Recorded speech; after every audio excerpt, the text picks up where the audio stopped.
ಒಂದು ಕಾರ್ಯಕ್ರಮವನ್ನು ತುಂಬ ಯಶಸ್ವಿಯಾಗಿ ನಡೆಸ್ಕೊಡ್ಲಿಕ್ಕೆ ಒಂದು ಕಾರ್ಯಕ್ರಮವನ್ನು ನಾವೆಲ್ಲ ಅಚ್ಚುಕಟ್ಟಾಗಿ ಆಲೋಚನೆ ಮಾಡಲಿಕ್ಕೆ ಸಹಕಾರ ಮಾಡುವಂಥ ನಮ್ಮ ಹೆಚ್ಚಿನ ಘಟಕವಾದ ಹಾಗೂ ನಮ್ಮ ಸಂಚಾರ ಮೇಲ್ವಿಚಾರಕರಿಂದ ನೇತ್ರಾವತಿ ಬರಬಹುದು ಕಾರ್ಯಕ್ರಮ ಕಾರಣದಿಂದ ಅವರು ಕೂಡ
ಸೌಲಭ್ಯವನ್ನು ಬಯಸ್ತಾ ಸರಿಸಮಾನರು ಯಾರು ಕೇಳಲ್ಲ ಎಂಬ ಭಾವನೆಯನ್ನು ಕೊಟ್ಟು ಎಸ್ಪೆಷಲಿ ಮಹಿಳೆಯರಿಗೆ ಹಿಂದೂ ಕೊಡಬೇಕು ಅಂತ ಕೊಟ್ಟಂಥ ಒಬ್ಬ ಮಹಾನ್ ನಾಯಕನ ಜನ್ಮದಿನಾಚರಣೆ ಹಾಗೂ ನನ್ನೆಲ್ಲ ನೆಚ್ಚಿನ ಪಾಟೀಲ ಸಿಬ್ಬಂದಿಗಳೇ ಹಾಗೂ ಚಾಲನಾ ಸಿಬ್ಬಂದಿ ಇವತ್ತು ನಮ್ಮ ನಿಗಮದಲ್ಲಿ ಅಲ್ಲದಲ್ಲೇ ಇಡೀ ವಿಶ್ವದಾದ್ಯಂತ ಮಹಾನ್ ನಾಯಕ ಹಾಗೂ ನಮ್ಮ ಭಾರತದ ಸಂವಿಧಾನ ಶಿಲ್ಪಿ ಡಾಕ್ಟರ್ ಬಿ ಆರ್ ಅಂಬೇಡ್ಕರ್ ಅವರ 135ನೇ ಒಂದು ಜನ್ಮದಿನಾಚರಣೆಯನ್ನು ಅತ್ಯಂತ ಅರ್ಥಪೂರ್ಣವಾಗಿ ನಾವು ಆಚರಣೆ ಮಾಡ್ತಾಯಿದ್ದೀವಿ.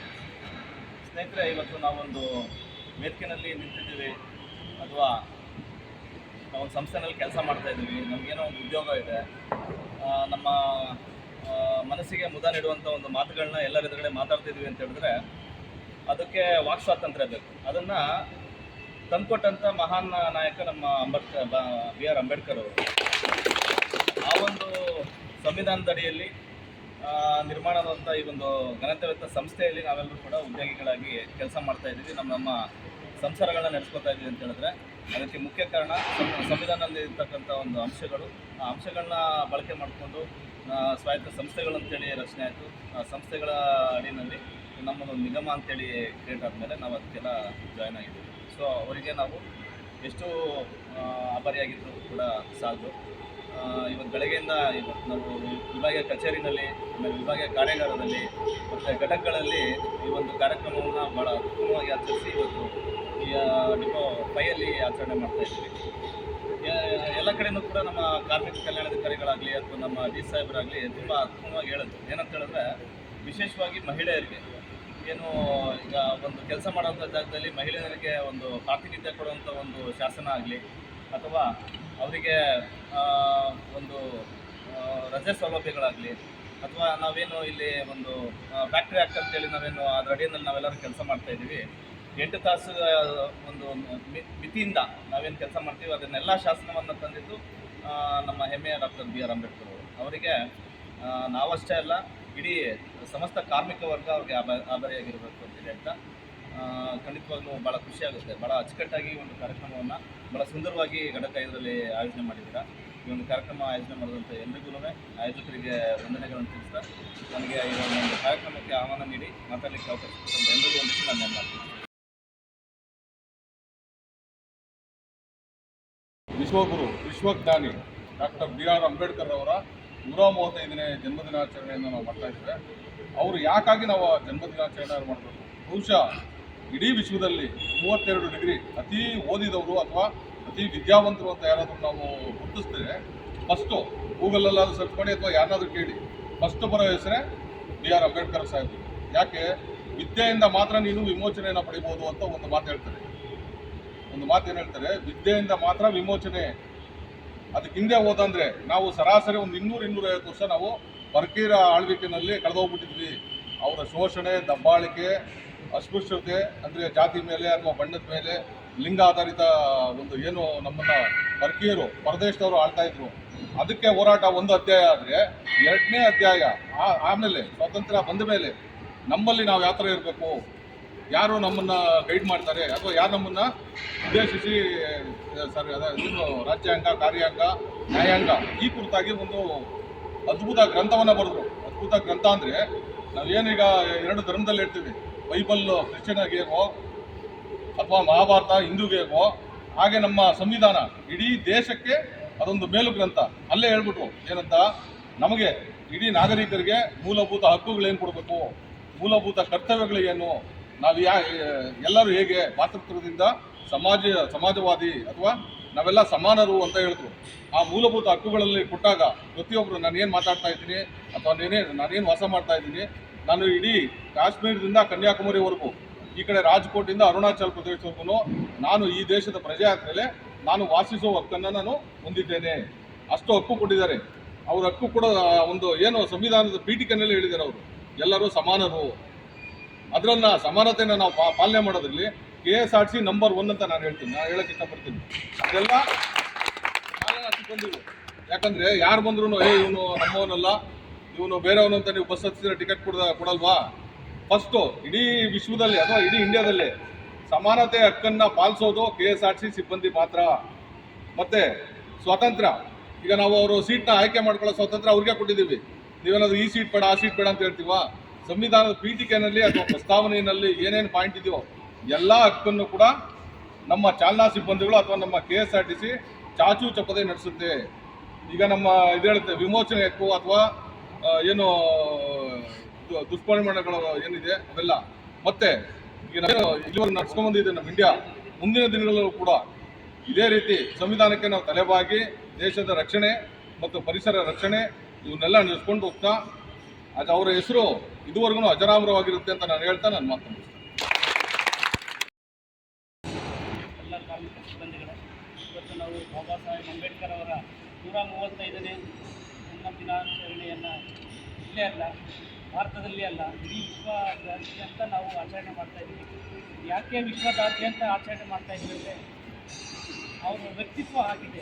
ನಮ್ಮ ದೇಶಕ್ಕೆ ಒಂದಕ್ಕೆ ಅಲ್ಲ, ಬೇರೆ ದೇಶದಲ್ಲೂ ಅವರು ಸ್ವತಂತ್ರ ಅವರ ಒಂದು ಏನು ವ್ಯಕ್ತಿತ್ವ ಇದೆ, ಏನು ವಿದ್ಯಾವಂತಕ್ಕೆ ಪಡೆದಿದ್ದಾರೆ, ಅವ್ರ ಜ್ಞಾನ ಏನಿದೆ ಆ ಜ್ಞಾನವನ್ನು ಎಲ್ಲ ದೇಶದಲ್ಲೂ ಅಳವಡಿಸಿಕೊಂಡು ಅವರು ಒಂದು ದೇಶ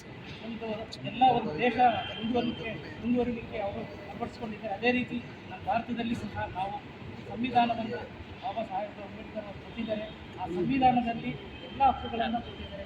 ಆ ಹಕ್ಕುಗಳನ್ನು ನಾವು ಇವತ್ತು ಎಂಜಾಯ್ ಮಾಡ್ತಾ ಇದ್ದೀವಿ. ಯಾಕೆ ಎಂಜಾಯ್ ಮಾಡ್ತಾ ಇದ್ದೀವಿ? ಅವ್ರು ಕೊಟ್ಟಂಥ ಒಂದು ತತ್ವಗಳನ್ನು ಇವತ್ತು ಅವರು ನೆನೆಸ್ಕೊಂಡು ನಾವು ಜನ್ಮದಿನಾಚರಣೆ ಅರ್ಥಪೂರ್ಣ ಆಚರಿಸ್ತಾ ಇದ್ವಿ. ಎಲ್ಲರೂ ಒಳ್ಳೆಯದಾಗಿ ವಿಸ್ತಾರವಾಗಿ ಅದನ್ನು ತಿಳಿಸ್ತಾರೆ. ದಯಮಾಡಿ ಬರ್ಬೇಕು. ಮೀಸೆ ಕಾಣೋದೇ ಇಲ್ಲ ಗುರು. ಘಟಕ ವ್ಯವಸ್ಥಾಪಕರೇ ಹಾಗೂ ನನ್ನ ಪ್ರೀತಿಯ ಸಹೋದರ ಸಹೋದರಿಯರೇ, ಇವತ್ತು ವೇದಿಕೆ ಮೇಲೆ ಇರುವಂತಹ ನನ್ನ ಅಧಿಕಾರಿ ಹೇಳುವಂತೆ ಬರೀ ಭಾರತ ಮಾತ್ರ ಅಲ್ಲ, ಅಂಬೇಡ್ಕರ್ ಅವರು ವಿಶ್ವಮಾನವ. ಇಡೀ ವಿಶ್ವದಲ್ಲಿ ಅವರ ಸ್ಥಳಿಗಳಿವೆ. ಇಡೀ ವಿಶ್ವದಲ್ಲಿ ಇವತ್ತು ಅವರ ಜನ್ಮದಿನಾಚರಣೆಯನ್ನು ಆಚರಣೆ ಮಾಡ್ತಾರೆ. 135 ವರ್ಷಗಳಿಂದ ಅವರು ನಮ್ಮಲ್ಲಿ ಜೀವಂತವಾಗಿದ್ದಾರೆ ಅಂದರೆ ನಮ್ಮನ್ನ ಜೀವಂತವಾಗಿರ್ಲಿಕ್ಕೆ ಅವ್ರು ಕಾರಣ. ಅಂಬೇಡ್ಕರ್ ಅವರು ತುಂಬ ಎತ್ತರದಂಥ ಮನುಷ್ಯ. ನಾವು ಕೆಳಗೆ ನಿಂತು ಅವರನ್ನು ನಮ್ಮ ಲೆವೆಲಿಗೆ ಇಳಿಸ್ಕೊಂಡು ಮಾಡ್ತೀವಿ. ಅಂಬೇಡ್ಕರ್ ಇರ್ಬೋದು, ಬುದ್ಧ ಇರ್ಬೋದು, ಬಸವಣ್ಣ ಇರ್ಬೋದು, ಬೇಡ ಇತ್ತೀಚೆಗೆ ನಮ್ಮ ಬೆಂಗಳೂರನ್ನು ಕಟ್ಟಿರುವಂತಹ ಕೆಂಪೇಗೌಡರು ಇರ್ಬೋದು, ಇವ್ರನ್ನೆಲ್ಲ ನಾವು ಎಲ್ಲಿಗೆ ಸೀಮಿತ ಮಾಡಿ ನೋಡ್ತೀವಿ? ಅವರವರ ಸಮುದಾಯಕ್ಕೆ ಸೀಮಿತವಾಗಿ ನೋಡ್ತೀವಿ. ಆದರೆ ಅವರು ಅವ್ರ ಸಮುದಾಯಕ್ಕೆ ಸೀಮಿತವಾಗಿ ಕೆಲಸ ಮಾಡಿಲ್ಲ.